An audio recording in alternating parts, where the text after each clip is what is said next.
This is the Storypunks podcast, a show where we talk about all the punks. So steampunk, dieselpunk, cyberpunk, and all the other punks. I'm your host, Cindy Grigg, and welcome to episode 5. We've got back-to-back steampunk because last week's episode explored steampunk with Beth Cato, and this week we get another look at steampunk with middle grade and YA steampunk author and school visit extraordinaire, J. Scott Savage. This is a really fun discussion, and it's wonderful to have you here. This is a longer interview, so I'm going to keep my personal update short and sweet. Basically, I'm working on the same work in progress, Peacock Levine and the Ethereal Fates of Naught. I've described this in previous episodes, how it's Regency era, steampunk, alternate history, and it's also Norse mythology that focuses on the women of Norse mythology. So if that sounds interesting to you, please don't hesitate. Join my reader list, and you can find it at cindygrigg.com, CINDYGRIGG.com. Let's get right into this interview. So J. Scott Savage is the author of 17 published novels, including the Far World series from Shadow Mountain, the Case File 13 series from HarperCollins, and the Mysteries of Cove series. Zombie Kid, the first book in the Case File 13 series, received a starred Kirkus review. It was a Junior Library Guild selection, a Barnes & Noble select book, and an Amazon Book of the Month. The first book in the Mysteries of Cove series, Fires of Invention, received a starred Publishers Weekly review. It was recently named as a 2017-2018 Young Hoosier Award nominee. Gears of Revolution is a 2016 Sybil's Award nominee. Scott has visited over 1,400 elementary schools talking about reading, writing, creativity, and changing the world. Welcome onto the show. Thank you so much. I'm excited to be a part of it. I'm seeing some cool stuff in the background. My eye went right to that telephone. Is it a telephone? It is a telephone. Yep. That's cool. Yep. Nice. Yep. My office is just like filled with toys. It's really messy right now, but there's like, oh, this is one of my favorites. Hang on. Oh, that's awesome. It says Cove. Isn't that cool? Yep, exactly. At LTU, I saw that huge dragon. Is that something that you made or someone made that for you? We hired a guy who does Hollywood props and things like that for to make that. So, oh wow, that was so a lot cool. of fun. Yeah, I love your background there too. Oh, thank you. Yeah, I kind of keeps me inspired in my office here, but I think you have to have that. You have to have little things that you can just kind of look around and get that inspiration going. So yeah, it's a big deal. It's made a big difference since, paying to have those printed and and it's not that much. Oh, yeah. It's totally no. within reach. Yeah. All of my, I'll show you a couple here. Hang on just a minute. I love seeing people's workspace. So this is cool. So if you look up there, can you see those are covers from a couple of the Far World books, and I have those spread around my office. Oh, those are so cool. Isn't that fun? Yes, that's cool. Yeah. So they're 3D. They're sticking out, right? Yeah. They're kind of giclées that are printed that come out like that with no frame. And I had those done. Those are the cover wraps for my Far World books. And then now that I've got all 3 books in my Mysteries of Cove series, I'm having those done with those as well. So cool. I love your covers. They are so awesome. Brandon Dorman is amazing. All the way back when I did my first book, I think it was 2008 with Shadow Mountain. I like, who do I want to have do the artwork? And so I looked at who they'd had done stuff, and I looked at a bunch of people. And then I looked at Brandon Dorman, who had done the Fablehaven covers. And as soon as I saw his style, it's like, that's what I want. It's not the, it's not the young kind of cartoonish stuff, but it's not quite YA, it's just, it's the kind of covers that just make you go, ooh, and that's what I wanted. So I know exactly what you mean. It's hard to get illustration that's in that pocket, but I totally love what you have. So, well, thank you. I appreciate it. Absolutely. Okay. So as we jump into this interview, I'm so impressed by all of your bio, but the thing that really stood out to me was that you've visited over 1,400 elementary schools. So it just really shows how connected you are to your readership. And I'm really excited to talk a little bit more about that later. But to start out, this show is all about the punks. And I would love to get your take on steampunk because everybody has a different interpretation. And I would love to know how you define steampunk and what you've enjoyed writing. Absolutely. Well, I think it's one of those things, again, where, I mean, you can go down to the nitty gritty details, you know, where you say, okay, well, it's based on this type of technology, these years, that kind of thing. And I think with something, say, like Regency romance, there's a very specific time period. I think for me that whatever type of punk you're writing, so much of it has to do with the feel. And that's something that my editor would say constantly in his books is, you know, I need you to steampunk up this section. You know, it's like, you know, it's a verb, you know, steampunk this, steampunk that. And it was interesting because I did get one national negative review on the first book. And they said, the author just spends too much time talking about the machinery and what they're building and how everything works. And I'm just like, you don't know what steampunk is. Yeah, exactly. But wouldn't you agree that you can get the nitty picky details, but mostly you know it when you see it. It's a certain feel. I absolutely love that. I said just last week to someone, it's actually something that's so difficult to define. It's more something you feel, just that exact same thing. And I was kind of being silly because, of course, you can define it. But then again, it's a little bit of a moving target sometimes. It really is, because there's a lot of different directions you can go. But I think for me, again, that there's an emphasis on world building, on the mechanics of how things work. I did a panel with Brandon Sanderson one time, and we were talking about magic. And one of the things that we discussed was that in a Brandon Sanderson book, you have to define how the magic works because the book is about magic. The stories are about magic. If you look at something like Harry Potter, there's much less definition. There's more focus on Hogwarts and the characters because that's really what the story is about. So when you're writing steampunk, you have to have these great characters, but your world, your machines, your tools, your technology, your world building is a character in and of itself, I think. I think it absolutely is. That's really well said. And I like that comparison with other kinds of works like the magic system-based fantasy and stuff. It really is its own aesthetic, if nothing else. But I feel that there's also all these themes and all these amazing technologically based innovations you can play with in a story. So I love hearing your take on it. Thank you so much. You bet. So now, just in case some of our listeners aren't familiar with your work, tell us about each of your steampunk books or series and why someone should check it out. Sure. Okay. So I had finished my Far World series and my Case File 13 series, and I was actually I had a meeting with the Shadow Mountain publisher, Chris Schobinger.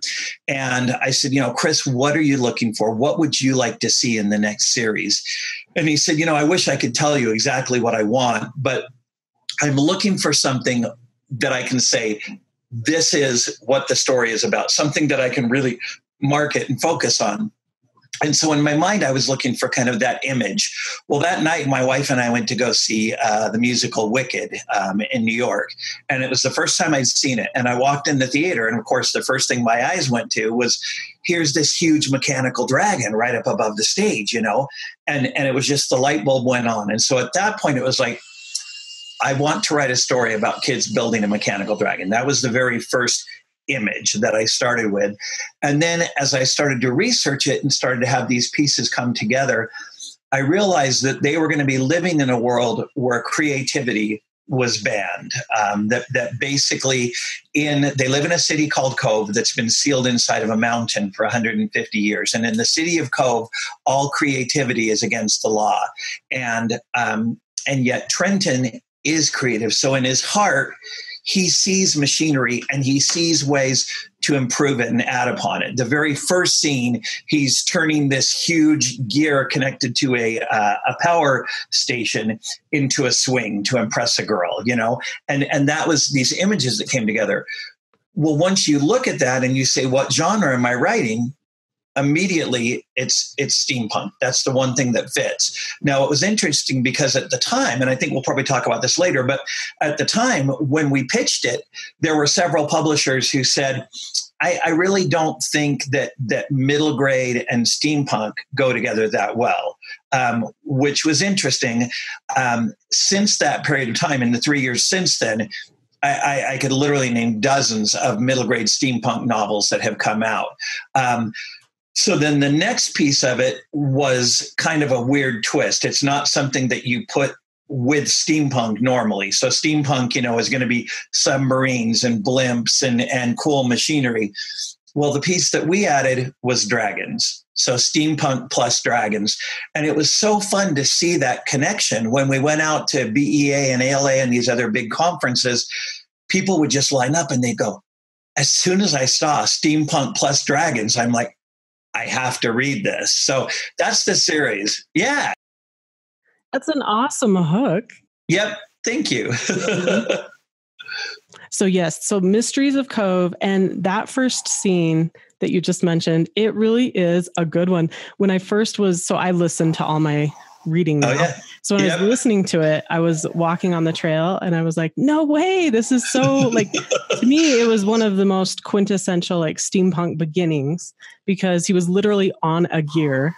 Right, exactly. I just loved it. And this theme that you've already spoken to about how creativity is banned, it's handled in such a tongue-in-cheek way at times that I was just completely amused. It's so funny the way characters talk about creativity, and invention is even a dirty word, and inventors. And so will you tell us a little bit about how you jumped into that theme? Because it's, in a way, it's going against some of I don't think it's really going against, but at first blush, it might seem like, okay, that's one of the foundational things about steampunk, invention and creativity. So how did you choose that in that way? And how do authors or creators go about choosing, which things to play with? And that was actually a tricky part of it because, like you said, there are certain, so you want to be careful. Like there's the word tropes, right? And there are tropes that I wanted to avoid. So in middle grade, one of the common tropes is if you have a boy and a girl protagonist, the boy will be impetuous, he'll be adventurous, he won't think things through. And then you'll have the very smart girl who's more cautious. Mm-hmm. So think like, Harry, Ron, and Hermione, or in Fablehaven again, same kind of thing. So the first thing that as I looked at that, I was like, that's not going to be the case here. We're going to have Trenton, who is more cautious, should I do this? And we're going to have Callista, who's like, I'm climbing up the vent, you can come or not, and so that was a fun trope to play against. Well, one of the problems in this first book is that,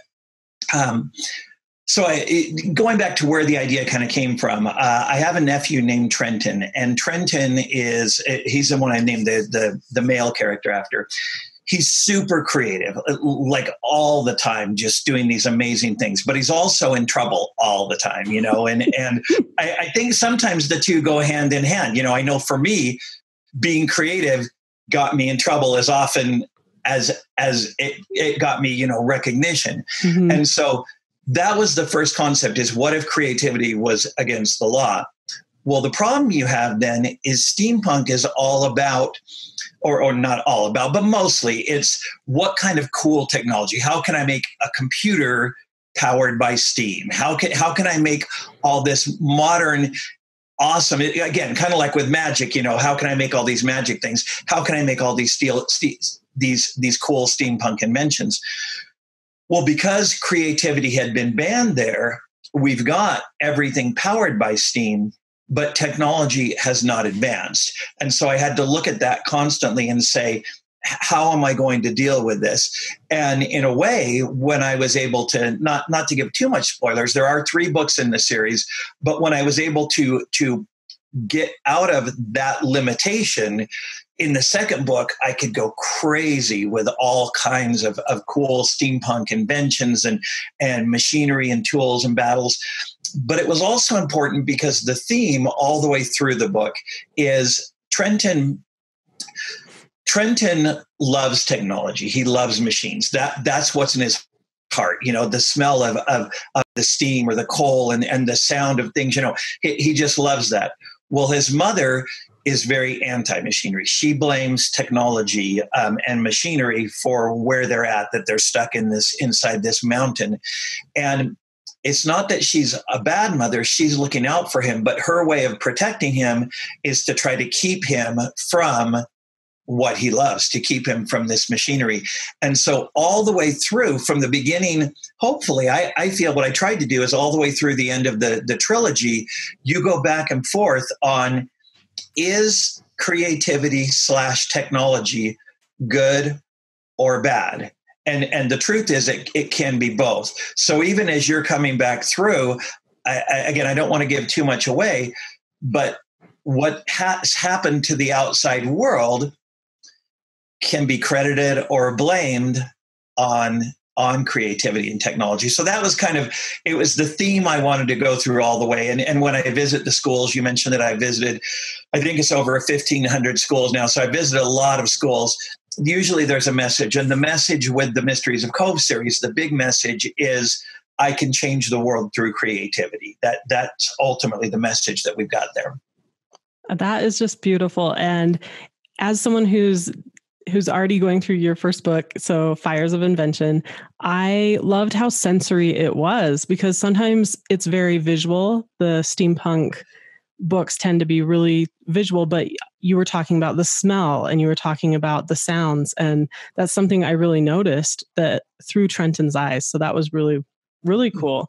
And it's something we can think about as creators, as makers. We have artists that listen to the show and musicians. So it just depends what you're working on. But sometimes we focus on one sense over the others. And this is a great example. Check out this book series if you want to see a great example of how you can branch out. Well, thank you. Absolutely. Okay, so now I want to share a tweet. So I had a question from Twitter. This is from user Christian Meditation. And it's at Christian Med Pod. What recommendations does Scott have for aspiring young writers? And share this with her son because he's one of the children at one of the schools you visited.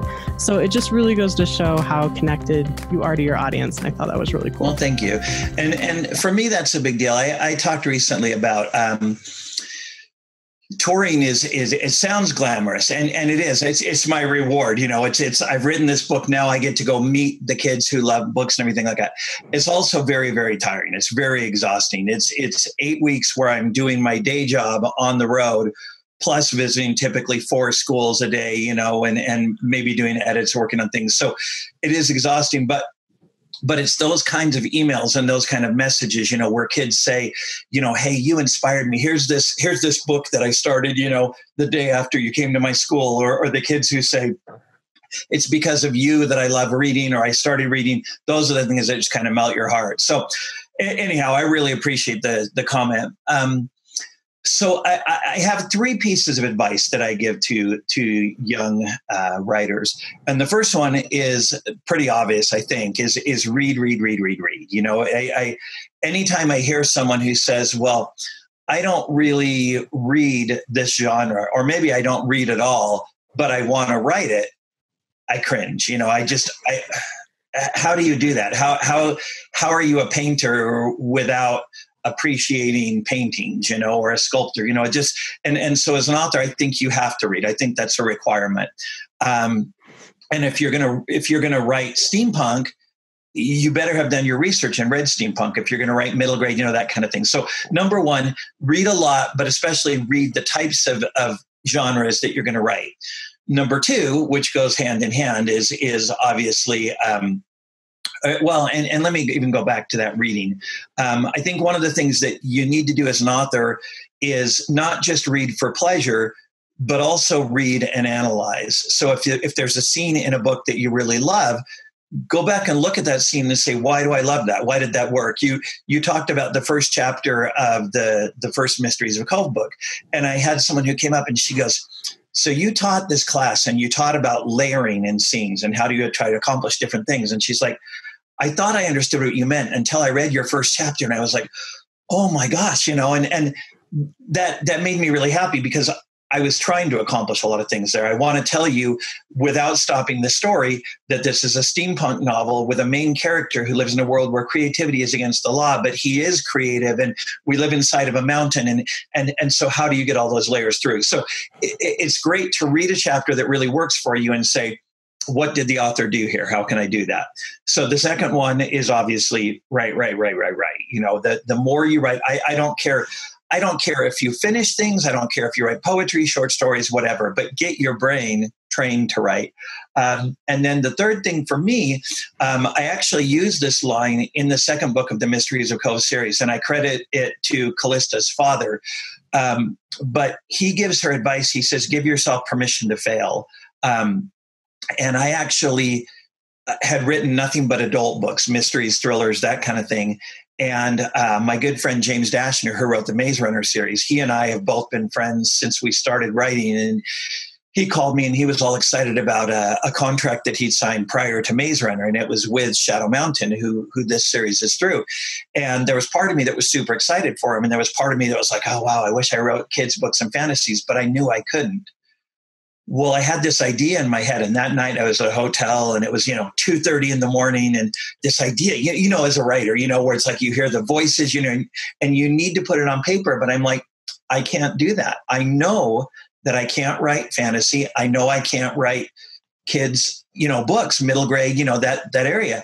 So finally, I said, okay, it's 2:30. I have to go to sleep.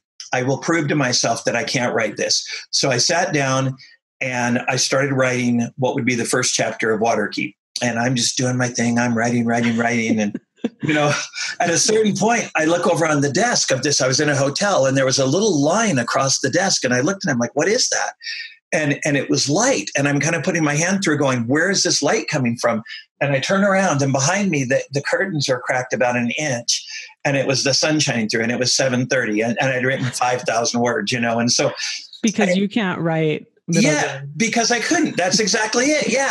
And so if you only give yourself permission to do the things that you can do, you're going to accomplish this all the time. The day you say, I'm going to try something that I'm pretty sure I can't do, and it's okay if I fail, now you have the ability to do so much more. So those are some of my pieces of advice that I give. That is so cool. Thank you. And it's really inspiring now that, when we hear that from someone like you, who has definitely been able to do this, and how some of those thoughts that went through your mind, and it's very empowering. So thank you so much. We now have a phone line message. So this is from Bill from Phoenix, Arizona. Hi, this is Bill from Phoenix. Could you please explain what you try to determine in whether a story should be more believable or more fantasy? Thank you.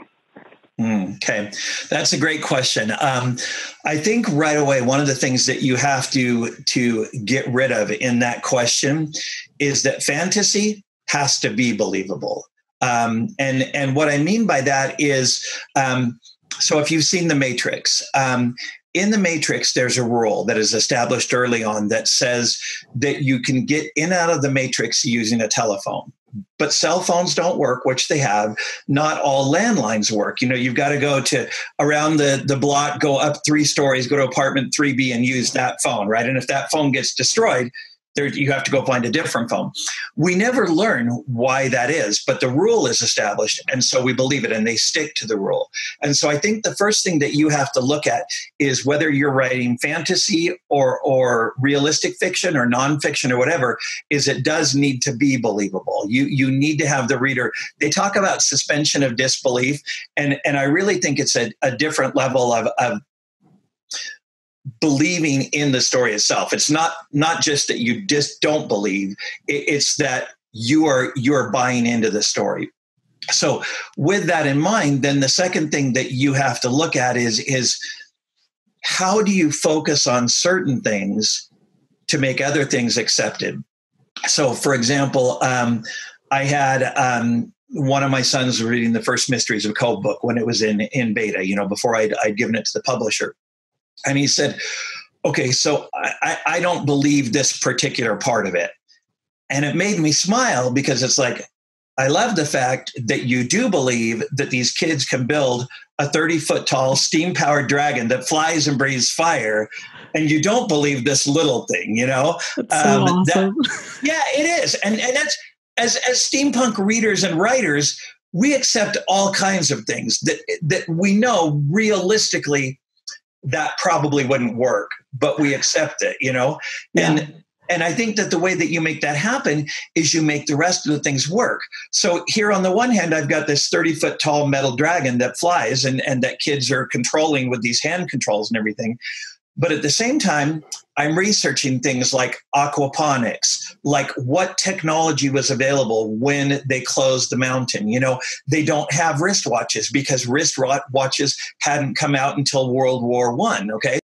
So when you look at that, what do I have to play with? Now, again, we can go, I won't do too many spoilers, but what technology was available at that time? And, all the way down, not even just technology, like, okay, they're living in a mountain and I have to establish that they can survive inside this mountain. Yeah. Clearly, they didn't dig out. There's 4 levels in there, or maybe more as you read more, but there's levels that go down. So what did they do? If they sealed this mountain up, how do they get air? Why did they close it?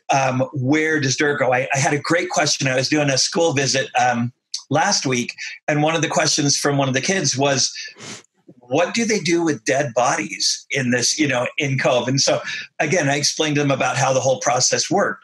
So if you make those other pieces believable, if I discover that bees can't keep direction inside an enclosed mountain like that, that wouldn't work, and I have them hand pollinate, then because I'm making the other pieces believable and I've done my research, you accept the pieces that are unbelievable. And there are some really major fantasy things there. So I think that's really the key is whether you're writing believable or fantasy, you still have to make it believable by understanding your world building, your rules, and sticking to the rules that you set. Oh my goodness. That is one of the best answers I've ever heard to that. So thank you. That's a lot to digest, a lot to think about.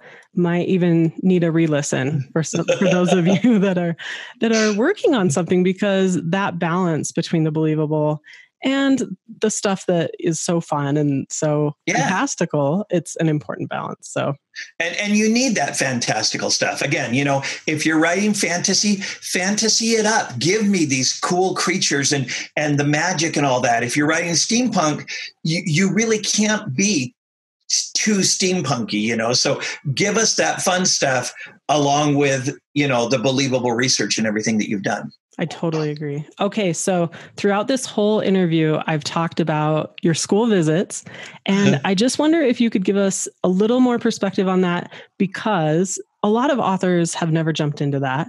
And so for authors specifically, being on your end of the school visit, what advice do you have? Awesome. Well, I'm actually doing LTUE, I believe. They asked me if I would do a class on school visits. And one of the things that I believe there, Stephen King has a quote, and I'll kind of paraphrase it, but he says, don't write for fame or money or, all these other things. Write because you love writing, and if you do that, then you'll be happy.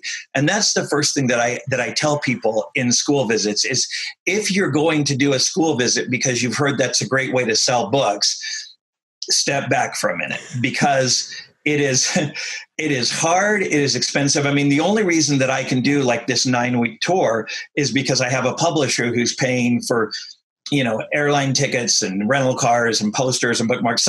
So, but with that all in mind, you can do school visits where you live very inexpensively. And if you can get schools to pay, which, we understand there's budgets and stuff, but there's a balance. But let's assume, let's throw out the financials for a minute And let's throw out book sales for a minute and say, I want to do school visits. What do I need to know? So number one is understand your audience. I present mostly to elementary schools, and my target readers are like 3rd through 6th grade. So I have a lot of jokes and funny things that they laugh at.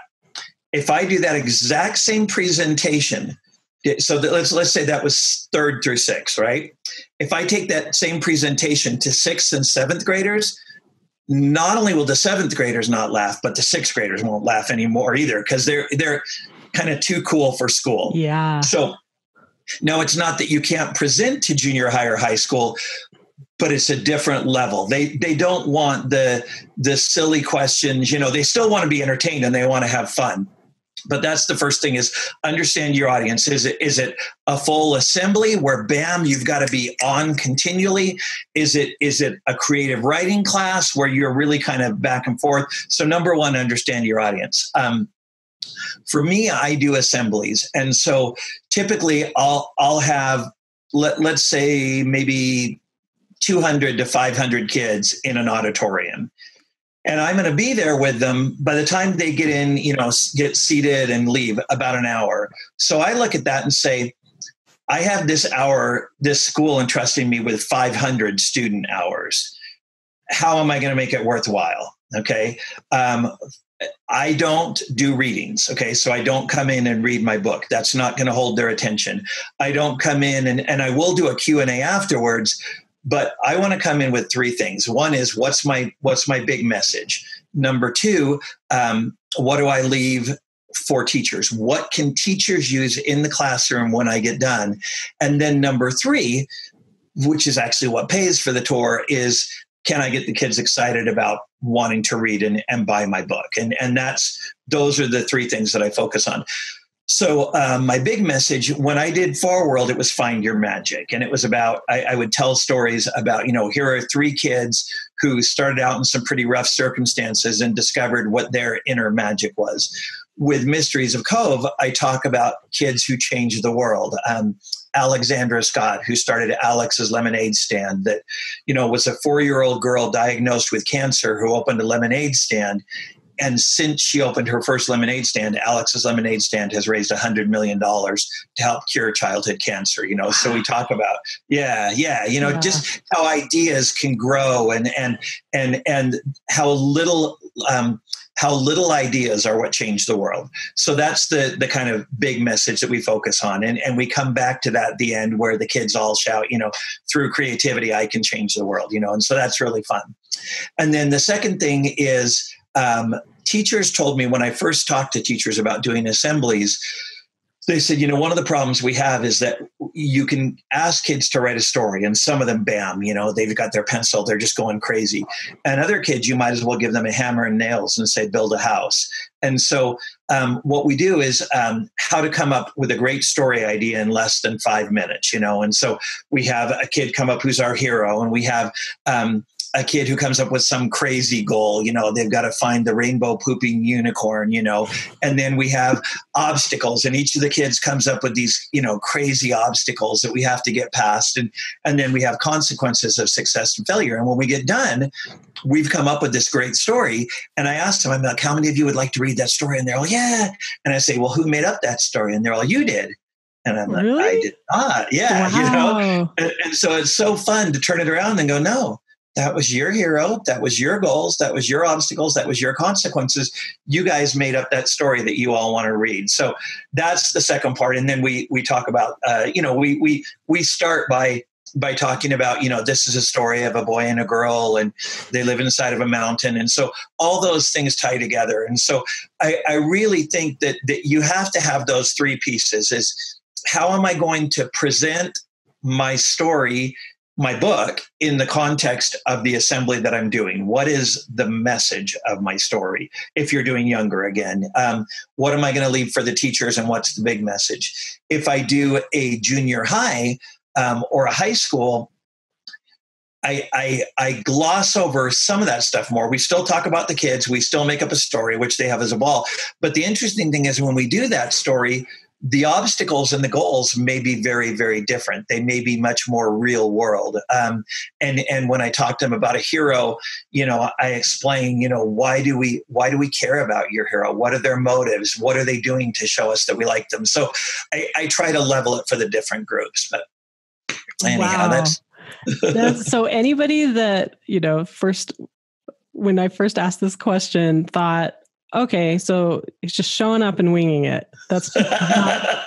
No, it doesn't work. And you really have to, when I come in, you'll see some hesitancy. I went into a school one time and she's like, okay, I just want to make you aware.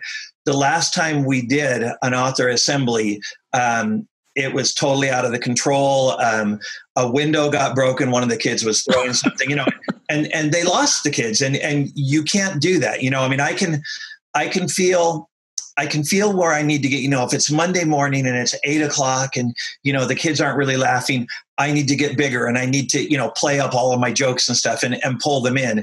And if it's the end of a day on Friday where every single funny thing, they're just like crazy, you kind of drop your voice and you pull them back in, and, just little things like I'll talk to them about, when I told a story to my cousins and I'm like, and then something really weird happened and suddenly they're all quiet. What is this weird thing? And, my cousins were like, that is an amazing story, and you're like, really, you liked it. So you kind of, the more you do it, and when you first start out, it's like anything else, you'll have good days and bad days, but the more you do it, the more you feel like, I can be in control of any situation, I guess so. 500 kids, that's the situation to test your skills. Oh, yeah. Yeah, you could go full stand-up comedy after this. You really, it is stand-up comedy for the third grade crowd, Mm-hmm. I will tell you right now that if they come up with a goal that involves the word poop, that every time you say poop, you'll even say to the kids, you're going to laugh every time I say poop, aren't you? And they laugh their heads off, So yeah. That's the go-to. That's right. Exactly. Poop, that's even better. That's right. When all else fails.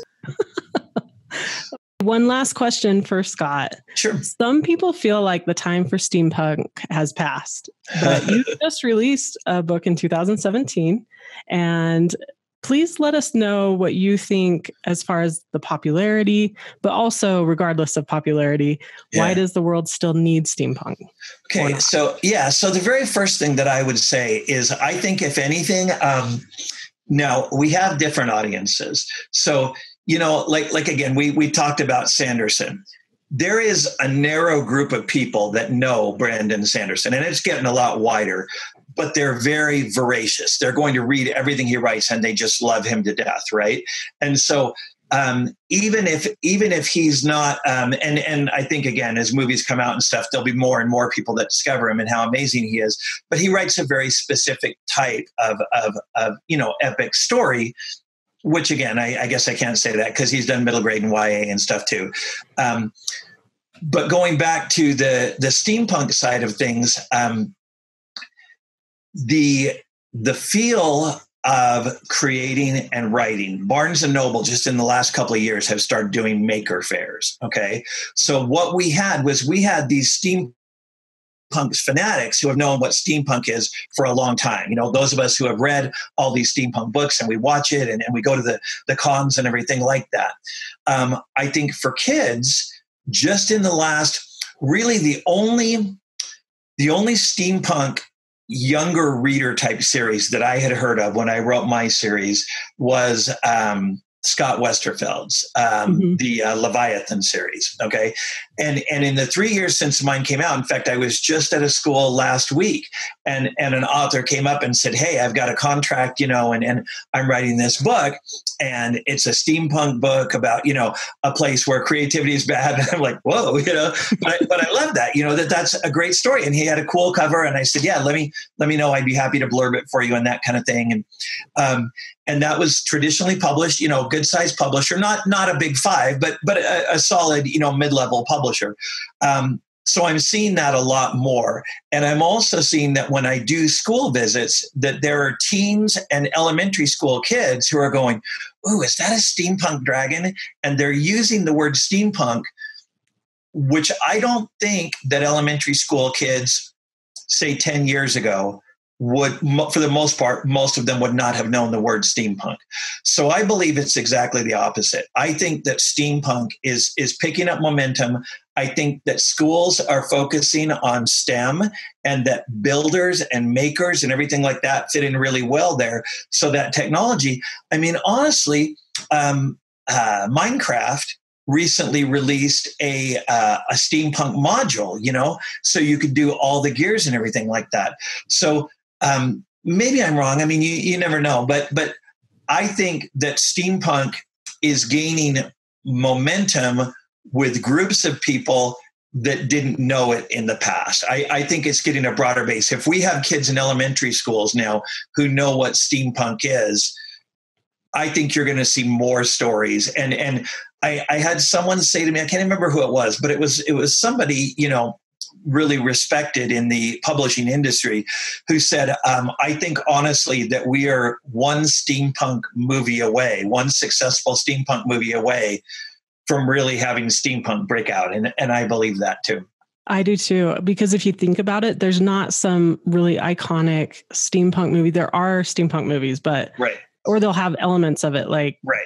the Tomorrow one that Disney did. I can't remember the Tomorrowland. Tomorrowland. Yeah. You had the League of Extraordinary Gentlemen, which did not do super well, but again, it wasn't because of the steampunk. You have City of Ember that has kind of that steampunk feel, but there hasn't been one really breakout steampunk film. And I think if there was, you know, if there was something that really, really took off and did well, that people would, first of all, you'd see more steampunk coming out, but you'd also see people going back and discovering, oh my gosh, there's all these books and stories and conventions. There's this whole area, which comes back to why I mentioned Sanderson, that he started out here. Now you got so many more people discovering him. I think that's where steampunk was, but I think you've got more and more people discovering that's going more mainstream. So I hope that you're right, because a lot of us are creating it. Oh yeah, exactly. So that's we have a vested interest, right? Right. We're not biased. No. But thank you. That's really helpful to get your take on it. And just overall, this has been such an amazing journey through steampunk. It's something that has totally inspired me, and I know it has inspired the listeners. So thank you very much. Well, thank you. Is there one place that you'd like to, actually, you're not restricted to one. Where can people go to find out more about your work? Sure. Yeah. So probably the easiest thing to do is if you just Google J. Scott Savage. I'm happy to friend you on Facebook or Twitter or Instagram. And then my website is www.jscottsavage.com. I also am more than happy to give out my email, which is scott@jscottsavage.com. I don't read manuscripts, but I'm more than happy to just, you know, chat. And if you've got publishing questions or steampunk questions or school questions, you know, message me on Facebook or email me or drop by the website, and try to keep the website updated. I get on tour and writing, and it's like, man, it's been like 6 months since I've written anything, but hopefully that has most of my information there. Yeah, just a few things on your plate. No, it's a beautiful website. Very, very cool series. And I'm so excited to keep reading. And thank you for your time. Thank you for having me. It was a pleasure. I hope you enjoyed that interview as much as I did. If you would like to beta read my works in progress, please go to cindygrigg.com. So CINDYGRIGG, that's 2 G's.com. Again, it's wonderful to have you here, and please visit storypunks.world to learn more and to get involved.